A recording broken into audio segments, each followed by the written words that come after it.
Esta é uma aula de Resistência dos Materiais 1, do professor Cláudio Oliveira, da Universidade Federal de Itajubá, do campus de Itabira. Trataremos aqui da parte 1 do capítulo 3, Propriedades Mecânicas dos Materiais, do livro de Resistência dos Materiais de R.C. Hibbeler, 7ª edição. Resistência é a capacidade de um material de suportar cargas sem deformação excessiva ou ruptura.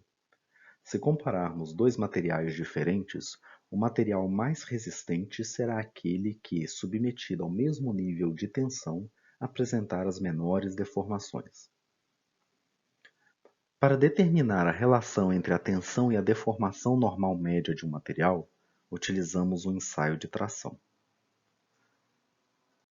Neste ensaio, uma máquina aplica forças de tração nas extremidades de um corpo. Essa carga é utilizada para calcular a tensão. O corpo de prova padrão para metais é apresentado na figura da direita. Para determinar a deformação, estabelecemos um comprimento inicial de 50 milímetros ao longo do corpo. O diâmetro também é determinado inicialmente para calcular a área, e essa área então é utilizada para calcular a tensão. Ao longo do ensaio de tração, acompanhamos o alongamento desse trecho de referência. A diferença entre comprimento final e comprimento inicial é utilizada para calcular a deformação. A deformação também pode ser calculada de forma automática, utilizando extensômetros por resistência elétrica. O extensômetro é um circuito de cobre fixado no corpo de prova. O extensômetro sofre alongamento junto com o corpo de prova durante a execução do ensaio, alterando o comprimento do circuito de cobre. A alteração do comprimento do circuito de cobre vai alterar também a intensidade da corrente elétrica aplicada neste circuito. É possível, portanto, relacionar a alteração na corrente elétrica com a deformação do corpo. O diagrama tensão-deformação ilustra a evolução da deformação de acordo com o aumento da tensão aplicada. À direita, podemos ver uma figura de um diagrama tensão-deformação típico do aço. Antes de tratar do diagrama, vamos entender o que acontece com o corpo de prova ao longo do ensaio. Sabemos que o corpo de prova padrão dos metais tem um comprimento de referência de 50 milímetros e um diâmetro inicial de 13 milímetros. No decorrer do ensaio, esse comprimento de referência sofrerá um alongamento e o diâmetro, por sua vez, sofrerá um encurtamento. Haverá uma diminuição do diâmetro. Essa diminuição do diâmetro é chamada de estricção.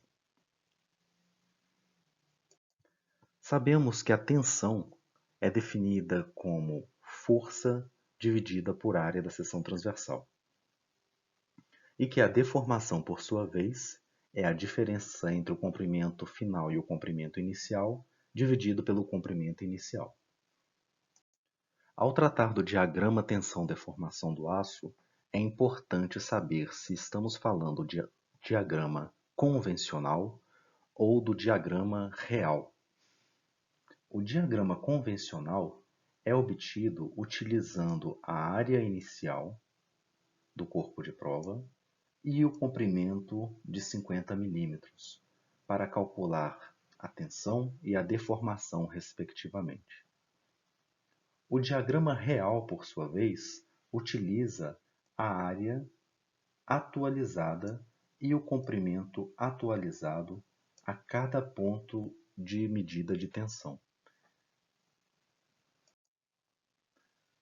Tanto no diagrama convencional quanto no diagrama real, estabelecemos uma relação entre a deformação e a tensão. Podemos ver na figura da direita o que acontece com o aço. Inicialmente, não há diferença entre o diagrama convencional e o diagrama real. O aço começa a apresentar aumento de deformação com aumento de tensão. Em seguida, passa por uma fase chamada escoamento, e só ao final desta fase há uma diferença entre o diagrama real e o diagrama convencional. A figura à direita apresenta o diagrama real utilizando a cor vermelha. Vemos que ocorre um aumento da tensão até um ponto onde ocorre a ruptura do material. Já para o diagrama convencional, verificamos que existe um aumento da tensão até chegar ao limite de resistência. Após o limite de resistência, a tensão começa a cair e então temos um ponto de ruptura. Em engenharia, os valores de tensão-deformação utilizados em projeto estão ou na região elástica ou na região de escoamento. Por esse motivo, não é feita uma grande diferenciação entre o diagrama convencional e o diagrama real. Traremos agora mais detalhes do diagrama tensão-deformação do aço. Com o aumento da deformação, o aço apresenta comportamento elástico e comportamento plástico. O comportamento elástico está relacionado a pequenas deformações. Esse comportamento indica que, durante essas deformações, se retirarmos a tensão, o corpo de prova volta ao tamanho original. Ou seja, não há deformação permanente se o aço está na região de comportamento elástico. No entanto, se o aço aumentar demais a sua deformação, ele passa a exibir comportamento plástico. Se o aço atinge a região de comportamento plástico, ele passa a apresentar deformações permanentes. Isto significa que, se retirarmos a carga do corpo de prova, esse corpo de prova não retorna ao seu tamanho inicial de referência. É possível calcular a deformação permanente do corpo de prova. Faremos isso nos próximos slides. Falaremos agora das diferentes regiões do diagrama tensão-deformação. Inicialmente, começamos com a região elástica. Como já foi dito, nesta região elástica não há deformação permanente. É interessante observar que o início da região elástica é uma reta. Esta reta indica que há proporcionalidade entre a tensão e a deformação. Ao final dessa reta, temos 3 pontos muito importantes. O primeiro desses pontos é o limite de proporcionalidade. Ele indica o fim da reta. Indica também o fim da proporcionalidade entre a tensão e a deformação. Após o limite de proporcionalidade, a reta se transforma em uma curva. E ao final desta curva, temos o limite de elasticidade. O limite de elasticidade indica o início do comportamento plástico. Muito próximo do limite de elasticidade, encontramos o limite de escoamento. Após atingir o limite de escoamento, o corpo de prova começa a exibir aumento de deformação sem haver aumento do nível de tensão. Esse comportamento é chamado de escoamento. Na prática, os 3 limites, o limite de proporcionalidade, de elasticidade e de escoamento, têm valores muito próximos, e a maioria dos diagramas representa esses 3 pontos como um ponto único. Ao final do escoamento, começa o endurecimento por deformação do material. O corpo começa a ganhar resistência, indicado pela subida da curva no diagrama tensão-deformação. Esse aumento de resistência também tem um limite, chamado de limite de resistência. O limite de resistência é a tensão máxima que o material pode suportar, considerando o diagrama de tensão-deformação convencional. Após atingir o limite de resistência, a tensão começa a cair. Isso ocorre devido ao fenômeno da estricção, que é a diminuição do diâmetro do corpo de prova. A tensão começa a cair até chegar ao ponto de ruptura do material. Mais uma vez, é necessário destacar a diferença entre o diagrama real e o diagrama convencional. Os dois diagramas apresentam o mesmo nível de deformação no ponto de ruptura. No entanto, a tensão de ruptura real é maior do que a tensão de ruptura se considerarmos o diagrama tensão-deformação convencional. Muitas vezes é necessário dar destaque a determinada região do diagrama tensão-deformação. Para isso, podemos utilizar escalas diferentes no eixo X, que é o eixo da deformação normal média. Veja o exemplo desse diagrama. Se verificarmos a região de comportamento elástico, podemos perceber que as deformações são muito pequenas. Por este motivo, a reta inclinada inicial fica muito próxima do eixo Y, que é o eixo das tensões. Para dar destaque a essa região de comportamento elástico, utilizaremos uma escala secundária para pequenas deformações. Acompanharemos agora o desenvolvimento das deformações com a aplicação da tensão. Começando do zero, tem início uma reta que indica a proporcionalidade entre tensão e deformação. Essa reta termina no ponto que chamamos de limite de proporcionalidade.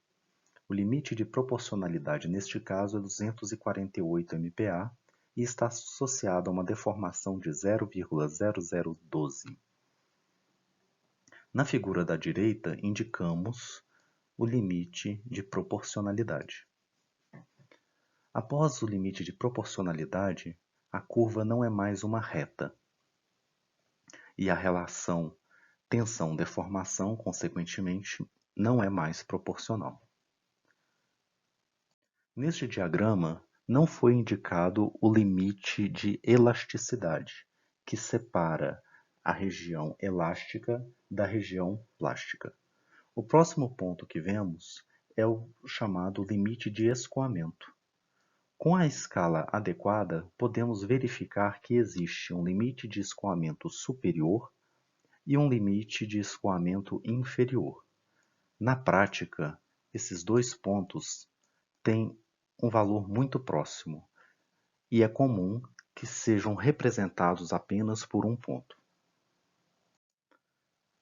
Após atingir o limite de escoamento inferior, o corpo de prova passa a apresentar deformação sem aumento de tensão, até uma deformação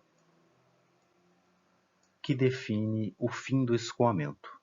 Neste exemplo, essa deformação é de aproximadamente 0,0035.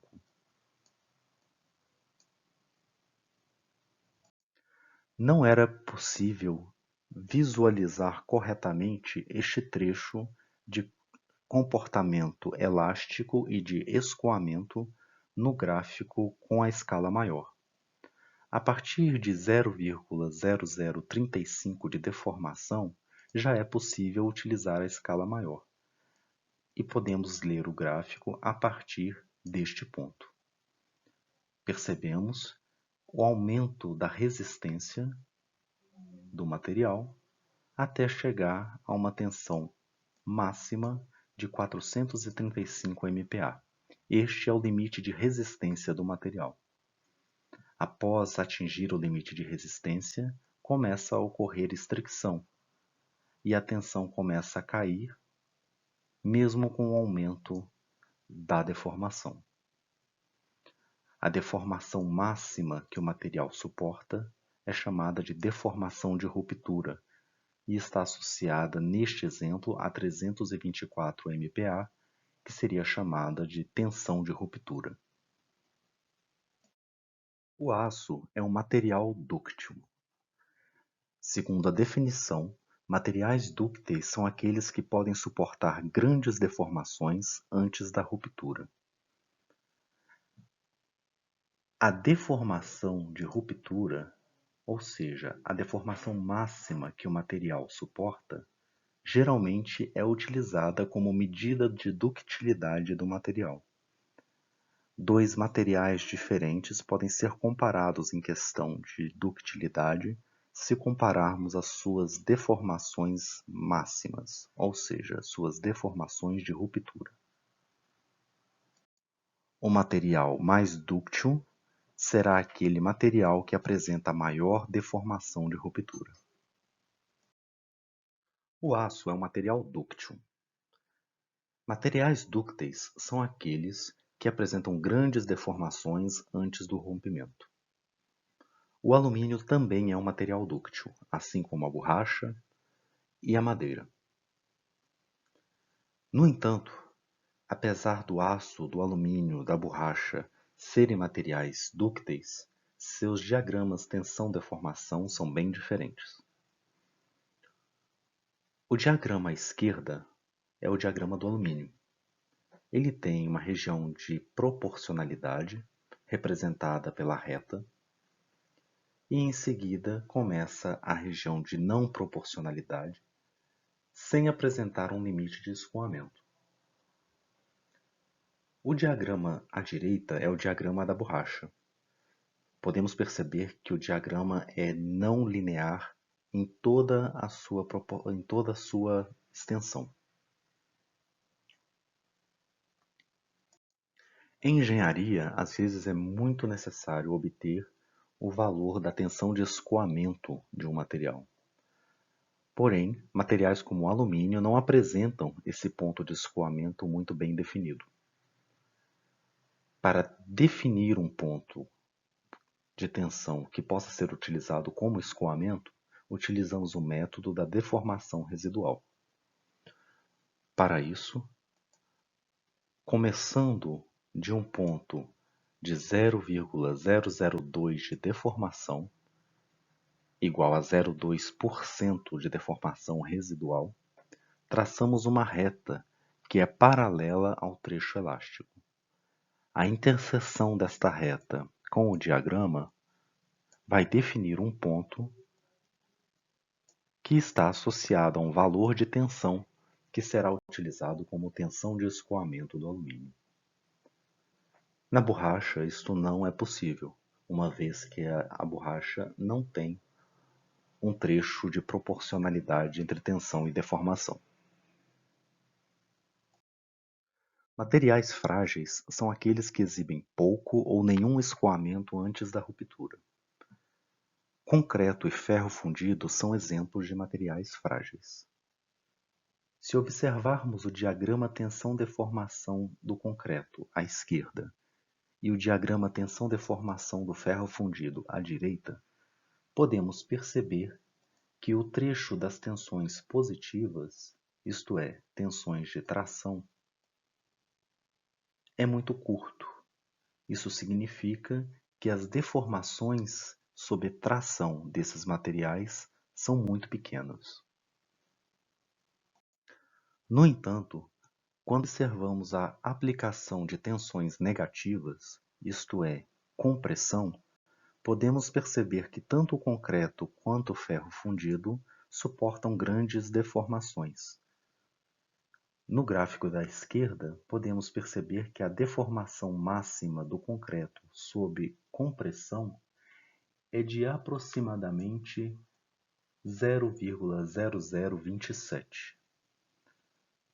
Para o ferro fundido, a deformação máxima sob compressão é maior do que 0,06.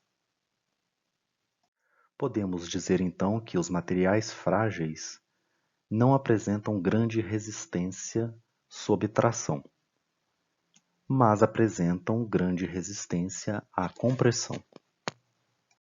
Se submetermos um material frágil ao ensaio de tração, verificaremos que não ocorre o fenômeno da estricção e que o corpo de prova rompe sem que ocorra a diminuição do diâmetro do corpo de prova. Por outro lado, quando submetemos um material frágil à compressão, acontecerá um aumento do diâmetro inicial. Um exemplo típico da associação de materiais dúcteis com materiais frágeis é o concreto armado. O aço do concreto armado suporta relativamente bem as tensões de tração. O concreto armado, por sua vez, suporta as tensões de compressão.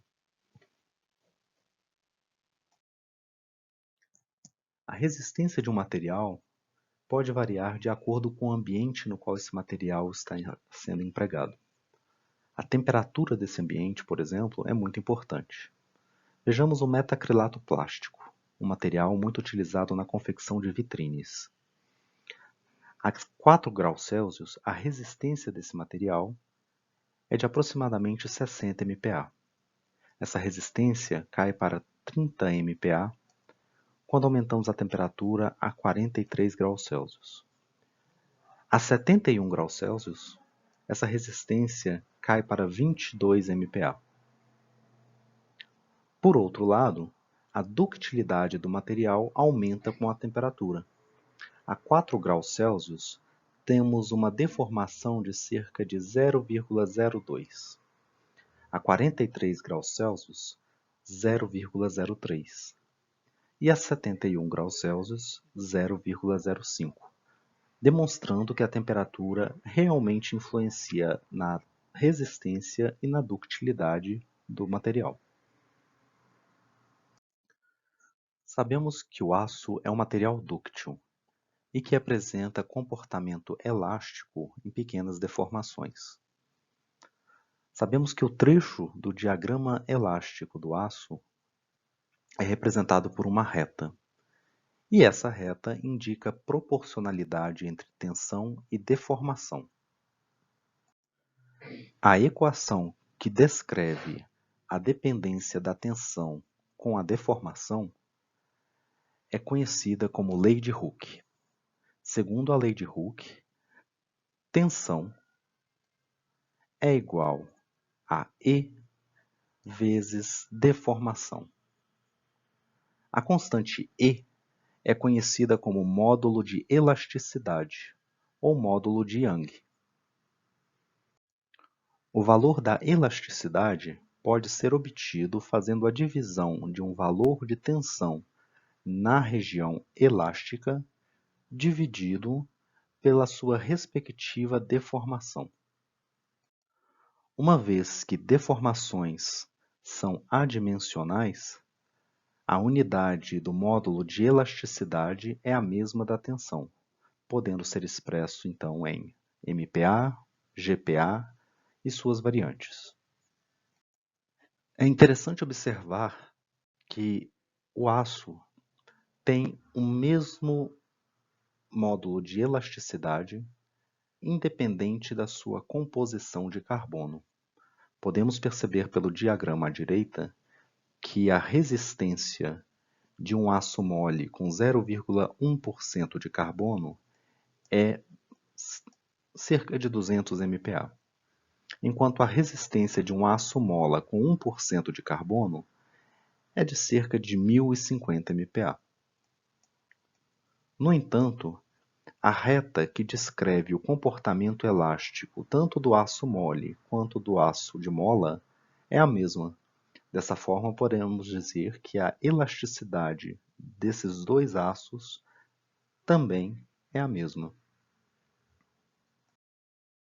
O aço é um material que apresenta comportamento elástico nos estágios iniciais de deformação e plástico para deformações maiores. No diagrama da direita, podemos observar a reta que descreve o comportamento elástico do material. A reta começa no ponto O e vai até o ponto A. A partir do ponto A e até o ponto B, o comportamento do material é plástico. Se o aço é submetido a tensões dentro da região elástica, por exemplo, até o ponto A, ele não apresentará deformações permanentes. Isso significa que, ao retirarmos a tensão, a deformação será nula e o material voltará ao seu tamanho inicial.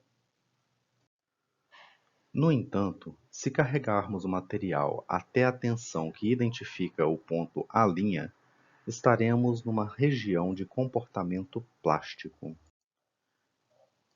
Isso significa que carregando o material até a linha, teremos deformações permanentes.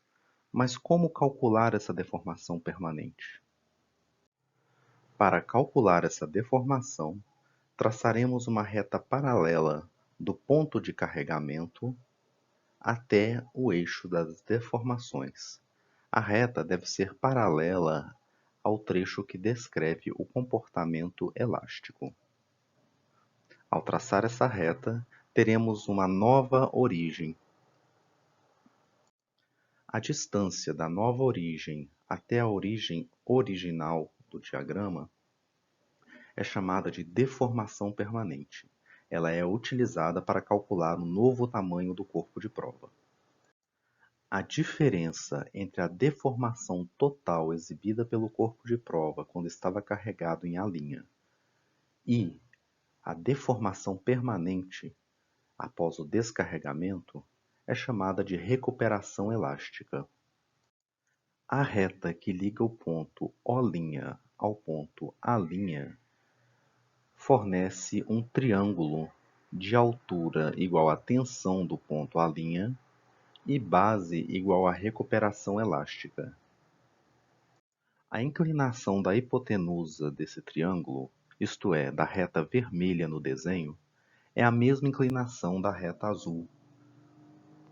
Essa inclinação é igual ao módulo de elasticidade.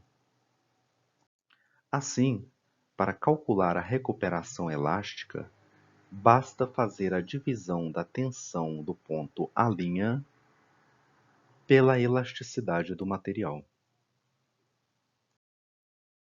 Aprendemos o que acontece quando o material é carregado plasticamente e então descarregado.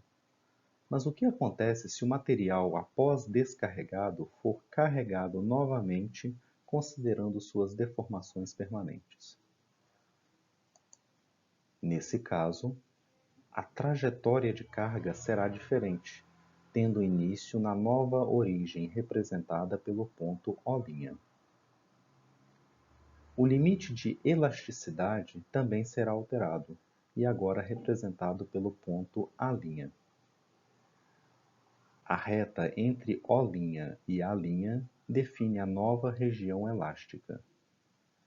A curva entre A' e B continua representando deformações plásticas do material. Uma vez que a reta O'A' tem a mesma inclinação da reta original, podemos dizer que o módulo de elasticidade do material neste caso permanece o mesmo. No entanto, é importante observar que o material agora terá menos ductilidade. A ductilidade, que é definida como a deformação que o material pode suportar sem a ruptura, agora será definida como a distância de deformação entre O' e a deformação do ponto B. menor do que a ductilidade anterior, que era do ponto O ao ponto P. Novos carregamentos na região elástica, isto é, entre o ponto O' e A', não seguirão exatamente a reta definida entre esses dois pontos. Isso ocorre porque, neste caso, haverá perda de energia. Esta perda de energia é chamada de histerese mecânica. Ao sofrer deformação, o material absorve energia. A energia armazenada pelo corpo quando ele se deforma será chamada então de energia de deformação. Esta energia de deformação pode ser obtida calculando a área abaixo da curva do diagrama tensão-deformação. Dois módulos de energia são considerados muito importantes no projeto de engenharia. O primeiro deles é o módulo de resiliência, que está relacionado à capacidade de um material absorver energia sem que ocorra dano permanente. Ou seja, essa energia está relacionada ao comportamento elástico do material. Para calcular o módulo de resiliência, calculamos a área abaixo da reta que delimita o comportamento elástico do material. O módulo de tenacidade também é muito importante nos projetos. Este módulo indica a máxima quantidade de energia que o material pode absorver antes da ruptura. Por esse motivo, o módulo de tenacidade é igual à área abaixo da curva total do diagrama tensão-deformação do material. Os módulos de resiliência e tenacidade são expressos como energia por unidade de volume, isto é, joule por metro cúbico. Ao manipular as unidades, podemos perceber que é possível expressar joule por metro cúbico como pascal. Dessa forma, se o gráfico tensão-deformação estiver em MPa, os módulos de resiliência e tenacidade serão obtidos em megajoule. Da mesma forma, se o gráfico estiver expresso em Pa, os módulos de resiliência e tenacidade serão obtidos em joule por metro cúbico.